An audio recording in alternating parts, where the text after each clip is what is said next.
안성환의 시사야.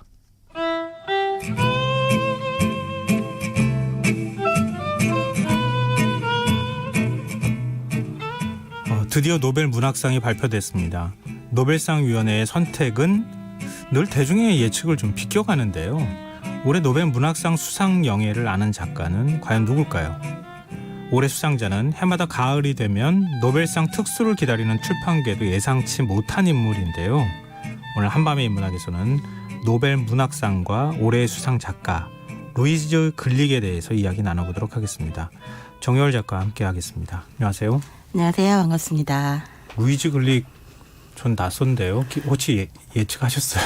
예측은 못했죠. 예측하기 너무 어려운 인물이었고 한국에 번역된 책이 없어요. 아예 없어요? 그러니까 루이즈 글릭의 단독 저서는 없고 이제 여러 시인들의 시를 모아서 만든 컴필레이션 책에는 몇 번 봤어요. 제가. 그래서 아는 사람이긴 한데 받을 줄은 몰랐어요. 솔직히. 근데 우리나라에서는 왜 이렇게 이 시인에 대해서 받겠을까요? 이 시인뿐만이 아니라 사실 한국의 출판 문화 자체가 좀 아마존 베스트셀러 중심이에요. 그래서 외국 서적을 수입하고 번역할 때 이제 이미 베스트셀러가 된 책을 중심으로 번역을 하다 보니까 너무 아주 다양성이 좀 떨어지고 다양성이 떨어지고 또 한국 사람들이 유난히 좋아하는 작가들도 있어요. 네네네. 그러다 보니까 그 좋아하는 작가들을 중심으로 번역이 되다 보니까 뭐 예를 들어 헤르만 헤세 같은 경우는 노벨문학상 수상 작가이긴 하지만 독일 사람들보다 한국 사람들이 더 좋아한다고 하더라고요. 그 정도로. 아, 그래요? 한국 사람들이 유난히 좋아하는 작가이기도 하고. 또 작가님도 일조하셨잖아요. 그렇죠. 저도 헤세에 대한 책을 쓰고 저도 좋아하니까. 그런데 이제 헤르만 헤세뿐만이 아니라 또 한국 사람들이 좋아하는 작가들이 되게 많긴 한데 좀 대중적인 책들이 많은 거죠. 대중적이고 좀 쉽고 재미있고 아니면은 어떤 그 뭔가 굉장히 그 시대의 패러다임에 맞는 그런 책들을 우리는 주로 많이 번역을 했는데. 근데 우리나라에서는 그러면 그렇다면 뭐 예측을 잘 못하겠지만 어차피 뭐 소개도 잘 안 됐던 작가니까 외국에서는 예측했어요? 외국에서도 예측을 완전히 하진 못한 것 같아요. 왜냐하면 그 전에 이제 그 여러 가지 뭐 베팅 사이트도 있고 노벨 문학상을 예측하는 그러니까 순위에는 있었어요. 그런데 순위의 아주 최우선 순위는 아니었던 거죠. 그러니까 예전에도 사실 밥 딜런도 순위에는 있었거든요. 근데 그것도 굉장히 파격이었잖아요. 파격이었는데 그러니까 이런 것들이 이제 약간 노벨문학상 같은 경우는 사실 우리가 물리학상이나 경제학상을 어떻게 예측하겠어요. 평화상도 예측하기 어려운데 유일하게 사람들이 문학상은 그래도 예측하고 싶어하고 올해는 누가 받을 것 같아 이렇게 얘기를 할 수 있는 쉽게 접근할 수가 있잖아요. 그래도 사실은. 우리가 이제 일상 속에서 사람들이 관심을 가장 노벨문학상에 관심이 많은 이유도 자기가 아는 사람 중에 있을 거라는 믿음 때문이었는데 이제 점점 예측을 계속 벗어나니까 이제 사람들이 이제는 예측을 포기하는 단계로까지 가지 않았나. 노벨상 위원회가 뭔가 감성이 달라졌나? 근데 노벨상 위원회가 좀 이제 여러 가지 생각을 하는 것 같아요. 근데 이제 문제가 많았잖아요. 성추문 사건도 있었고 그러다 보니까 작년에 2명의 노벨 문학상 작가를 한꺼번에 발표하기도 하고 전해에는 한번 발표를 못하기도 하고.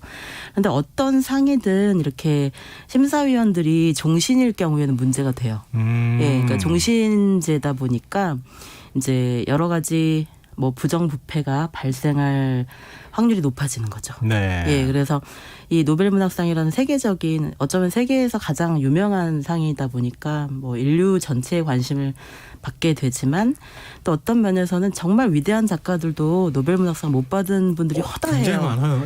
굉장히 많아요. 그래서 보르헤스도 못 받았죠. 그래서 또 사르트르는 노벨상을 거부하기도 했죠. 맞아요. 그래서 그 노벨상이 어떤 문학의 절대적인 가치는 될 수 없고 또 올해는 좀 덜했지만 이제 과거 몇 년 동안에는 과연 한국 사람이 노벨 문학상을 받을 수 있을까 이런 것에 대한 기대가 되게 높았잖아요. 기대가 좀 많았었는데 요즘은 그런 얘기를 안 하고 있어서 좀 기대가 좀 해요. 많았고 근데 또 그분도 문제가 좀 있었기 때문에 이제는 좀 기대를 접었는데 어쨌든 노벨문학상을 보면 이제 이런 생각이 들어요. 이제는 인류의 상이기 때문에 너무 어느 나라가 받고 어느 나라 시인이나 소설가가 받고 이런 것은 좀 너무 그 국가별로 생각하는 것에 대해서는 좀 우리가 마음을 놔야 되지 않을까. 그리고 이제 항상 일본이랑 비교를 많이 했잖아요. 네. 일본은 노벨상 수상 문학상도 되게 많이 받았고 또 여러 과학 분야에서 정말로 많은 투자가 있었잖아요. 일단 예, 그래서 과학과 이제 문학 분야에 특히 일본은 뭐 수십 명의 노벨상 수상자가 나왔기 때문에 많이 비교를 하셨던 것 같아요. 그런데 비교도 되지 않을 만큼의 너무나 많은 국가적인 지원이 있었던 거죠. 과학이나 문학 분야에 따라서. 그래서 지금은 저는 언젠가는 한국 작가들도 받겠죠. 받지 않을까 네. 생각을 하는데 또 어떤 면에서 보면 노벨상 수상 작가들의 작품을 읽어보면 아직 외국에 번역이 안 돼서 그렇지 한국에도 이만큼 좋은 작품들 많은데 이런 생각 많이 들었거든요. 한강 작가 네, 한강 작가도 네, 그렇고 또 받을 한강 때도 작가 놀랐잖아요. 정도의 문학성을 갖춘 작가들이 우리나라에 많아요. 예. 지금요. 그래서 이러면 우리도 꽤 가능성이 있지 않을까 이 생각을 많이 하게 되는 거죠. 너무 조급하게 기다리지 말고 네, 받을 때는 받겠죠. 그렇죠. 예. 네, 우리가 그만큼 내 쪽으로 영향을 키워나가면 자연스럽게 알아주지 않겠습니까? K 뭐 팝이나 한류 같은 경우에도 이건 뭐 우리가 의도적으로 막 노력한다고 되는 건 아니었잖아요. 예, 그런데 이제 그런 건 있어요. K-팝이나 이런 그 대중문화 쪽은 워낙에 수용자들이, 그러니까 팬들이 많잖아요. 네. 팬들이 많아서 이제 그분들이 항상 지원해주는 그런 게 굉장히 중요한 거거든요. 문화에서는 누가 들어주는가, 누가 감상해주는가가 굉장히 중요한데 한국은 문학의 독자들이 여전히 너무 적고 게다가 점점 줄어들 위험에 처해 있기 때문에 한국 문학 독자들의 역할이 굉장히 중요하다는 생각이 들고 작가들은 항상 열심히 썼어요. 그런데 이제 한강 작가 같은 경우도 굉장히 운 좋게 번역을 했던 거예요. 그 네. 젊은 영국 학생이 그때는 학생이었죠. 학생 신분에서 자기 그 수업에서 발표를 한 거예요. 한강 작가의 채식주의자를 번역을 해서 발표를 했는데 그 수업을 출판계 관련된 사람들이 본 거죠.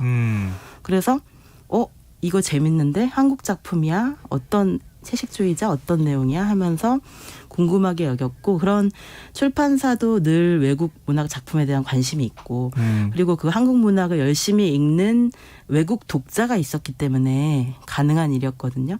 그게 되려면 그 외국 사람들이 한국 문학에 관심을 가질 수 있도록 계속 번역도 많이 해줘야 되고 요즘 번역원도 있고 그리고 우리 그러니까 한국어를 번역해서 영어로 소개하거나 여러 나라 언어로 소개하는데 굉장히 적극적으로 투자도 하고 있고요. 네. 그죠? 그래서 최근에 이제 무슨 뭐 TV 프로그램에 영화 번역하는 분들이 나와가지고 또 막 이렇게 나온 것도 봤는데 그런 사람들 우리가 좀 의도적으로 많이 키워서 우리 감수성을 외국인들도 많이 접할 수 있도록 해주는 게 참 좋겠으면 네. 그 기회를 많이 만들었으면 좋겠습니다. 번역이 참 중요하죠. 네. 예. 우리 노벨상 그 자체에 대해서 지금 자꾸 얘기를 하고 있는데요. 네네. 예. 수상자 얘기도 좀 해봐야 될 것 같아요. 맞아요. 예. 미국의 시인 루이즈 글릭 예. 어떤 작가입니까? 루이지 글릭은 이제 미국 사람들은 많이 아시는 작가인데 또 오바마 대통령도 굉장히 좋아했던 작가예요. 오바마 대통령은 굉장히 세계적으로 유명한 책 읽는 대통령이었잖아요. 예, 그런 게 되게 좀 부럽죠. 예, 그래서 그 오바마 대통령은 항상 책을 추천했어요. 예, 좋은 책들, 특히 문학 책을 신화 소설을 많이 추천했는데 그 중에 루이지 글릭 시인이 있었어요. 예, 그래서 또 루이지 글릭 시인은 본인이 이제 어렸을 때부터 오랫동안 거식증을 앓았거든요. 아, 그래요? 예, 그래서 거식증을 앓았기 때문에 이제 어떤 생명에 대한 그 어떤 강한 열망은 있는데 이게 거식증이라는 것은 음식을 거부하는 병이기 때문에 살고 싶은데 살 수 있는 그 에너지를 섭취하기가 너무 힘든 상태인 거죠. 그래서 거식증이 사실 생각보다 되게 많거든요. 그래서 거식증을 앓고 난 뒤에 그 고통, 예, 그리고 그럼에도 불구하고 다시 살아난 것에 대한 감사, 예, 그리고 또 여성들의 힘든 삶에 대한 어떤 그 고통의 고백이라든지 또 남성들의 이기적인 삶의 그 여성을 착취하고 또 여성을 괴롭히는 남성들에 대한 비판적인 내용을 담은 그런 페미니즘적인 글도 많이 썼습니다. 네. 약간 채식주의자 주인공 같은 느낌도 좀 있는데요. 약간 비슷한 면도 있는데 그래서 이거는 뭐 백문이불여일견이니까 시를 소개해드리면 좋을 것 같아요. 그래서 제가 좋아하는 그 루이즈 글릭의 시 중에 헌신이라는 신화. 헌신이라는 신화라는 그 글이 그 시가 하데스와 페르세포네의 이야기예요. 그래서 페르세포네는 데메테르라는 그 농업의 여신의 딸이잖아요. 풍요의 여신의 딸인데 이거는 굉장히 신들의 이야기이긴 하지만 인간들의 이야기랑 또 되게 비슷해요. 그러니까 데메테르가 정말 딸밖에 모르는 딸을 너무나 사랑하는 엄마였는데 그 아름다운 페르세포네라는 소녀를 하데스는 저승의 신이잖아요. 죽음의 신인데 죽음의 신이 납치해 간 거예요. 그래서 근데 죽음의 신이 납치해 갔다는 건 어떻게 되는 거예요? 죽는 거죠. 그렇죠. 그러니까 하데스는 자신이 반한 여성을 이제 제우스도 나쁘지만 하데스는 더 나쁜 것 같아요. 제우스는 그렇게 해서 죽이지는 않는데 여성들을 너무나 쫓아다녀서 문제긴 하지만 죽이지는 않거든요. 그런데 하데스가 그 지상의 여인을 사랑해서 하데스로 데려가면 그 여인은 목숨을 잃어야 되잖아요. 그러니까 굉장히 이기적인 사랑을 한 거죠. 그래서 페르세포네를 납치해가지고 하데스가 하계로 지하로 내려가 버리니까 이제 데메테르가 미쳐버린 거죠. 딸을 너무나 사랑하는 엄마가 이제 실종된 딸을 찾기 위해서 온 세상을 헤매는데 그 데메테르는 농업의 여신, 풍요의 여신이기 때문에 데메테르가 정신 차리고 있지 않으면 이 지상의 모든 곡물들이 말라버리는 거예요. 그래서 데메테르가 딸을 찾으면서 막 너무 고통스러워하니까 그 상황에서 이제 신들이 데메테르를 도와줘야 되겠다. 페르세포네를 찾는 걸 도와줘야 되겠다 생각을 해서 하데스를 이제 설득하는 거죠. 그런데 하데스는 계속 고집 부리면서 자기 이제 자신의 여자라고 자신의 아내라고 하면서 소유욕을 불태우는 거예요. 그것에 대한 시를 쓴 것이 바로 루이즈 글릭인데요. 그 이야기. 근데 결국에는 나중에 데메테르와 하데스가 협상을 해가지고 둘을 이제 봄에는 페르세포네를 이제 세상 만나게 밖으로 해주는 거예요. 그래서 봄에 막 꽃이 피잖아요. 꽃이 피는 것이 바로 페르세포네가 하데스로부터 외출을 해서 지상으로 나오는 거라는 거예요. 꽃이 피고 식물들이 자라는 거. 근데 겨울이 되면 다시 하데스 남편에게로 가는 거죠. 이게 이제 굉장히 슬픈데요. 되게 슬프죠. 엄청 슬프기도 한데 사계절에 대한 우화로 해석할 수도 있는 거예요.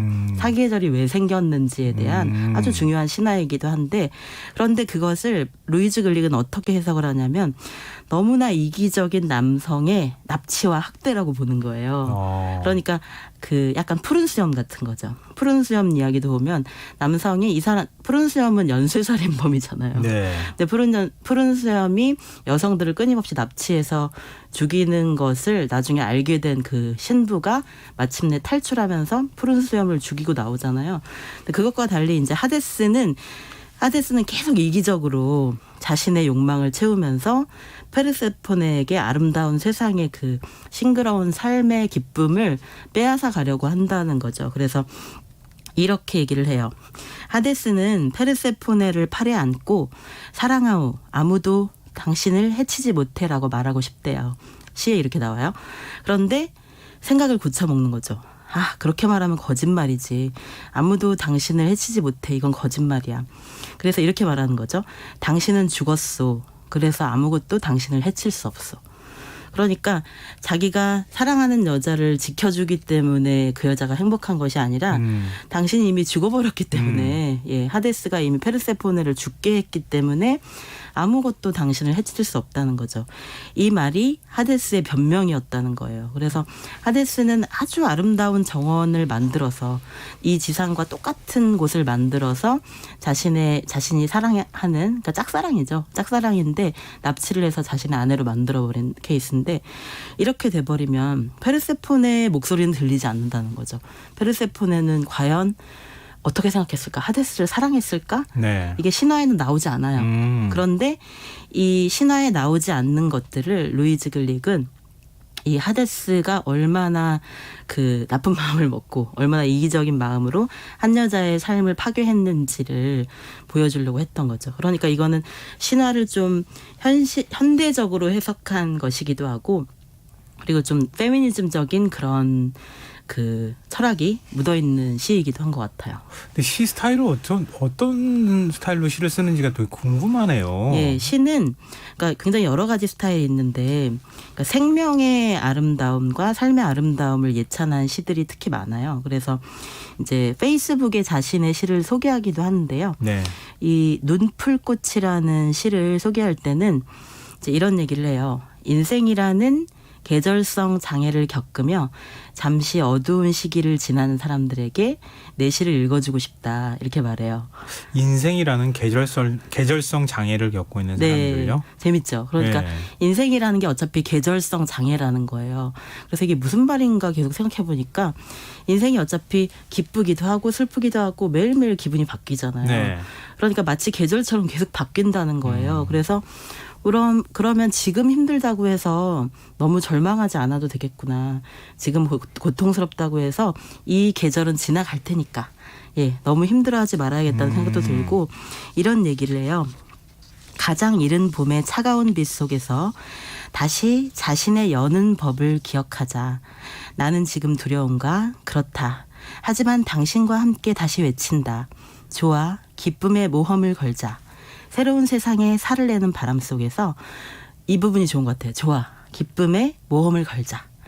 좋다. 기쁨의 모험을 걸자. 예, 기쁨의 모험을 걸자. 그러니까 기쁨을 향해 우리 인생을 던지자라는 거예요. 그래서 아무리 힘든 상황 속에서도 기쁨을 향해서 삶을 향해서 자신이 거식증을 아주 어렵게 치유했던 것처럼 그리고 50대에 또 한 번 아파서 굉장히 또 죽다 살아나거든요.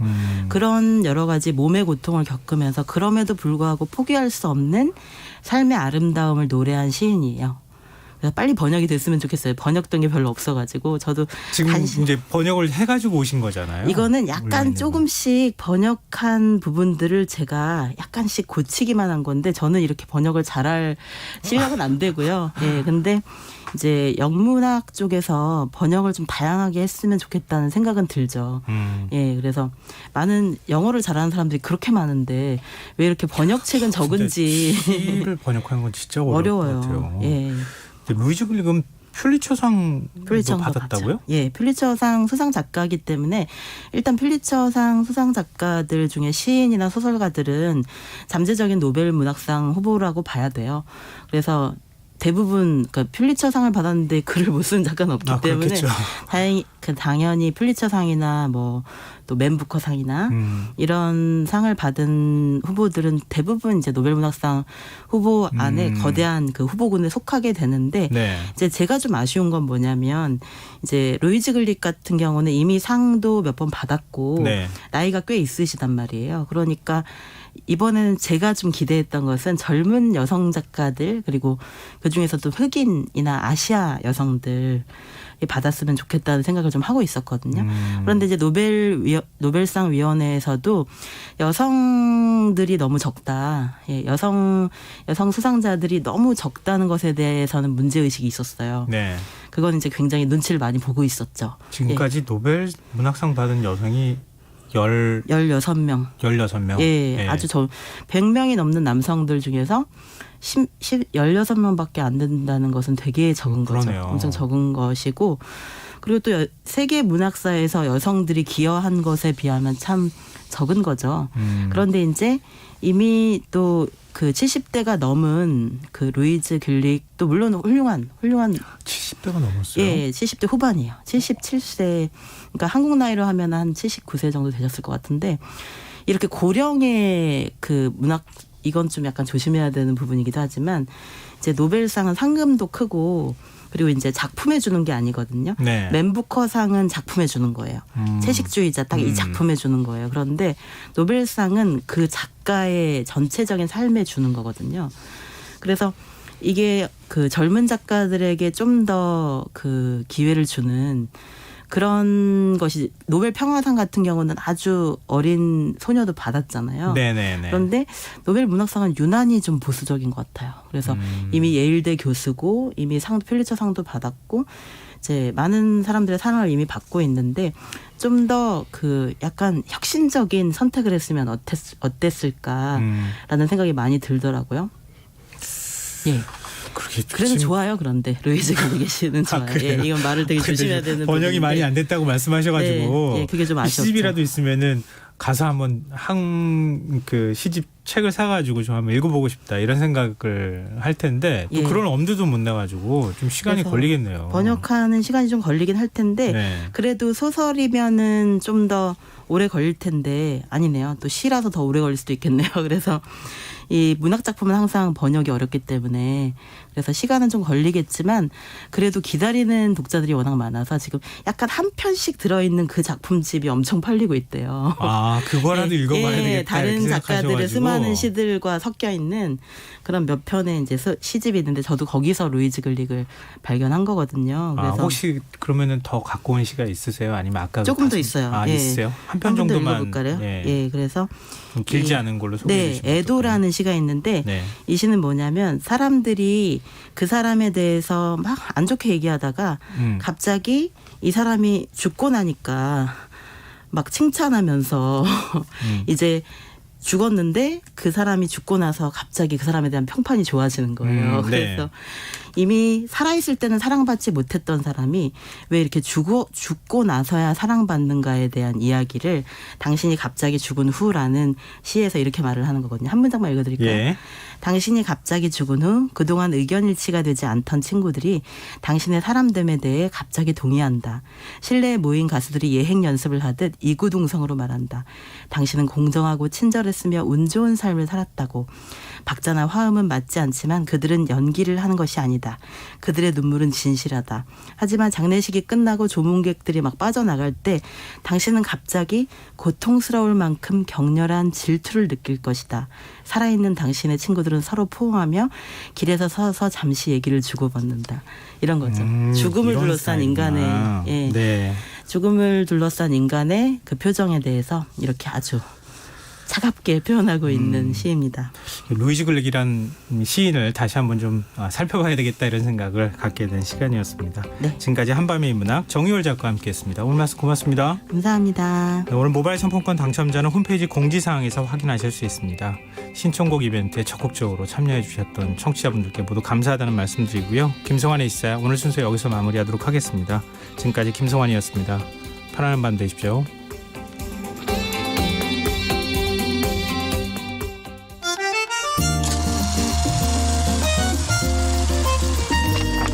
백은하의 영화관, 정여울의 도서관.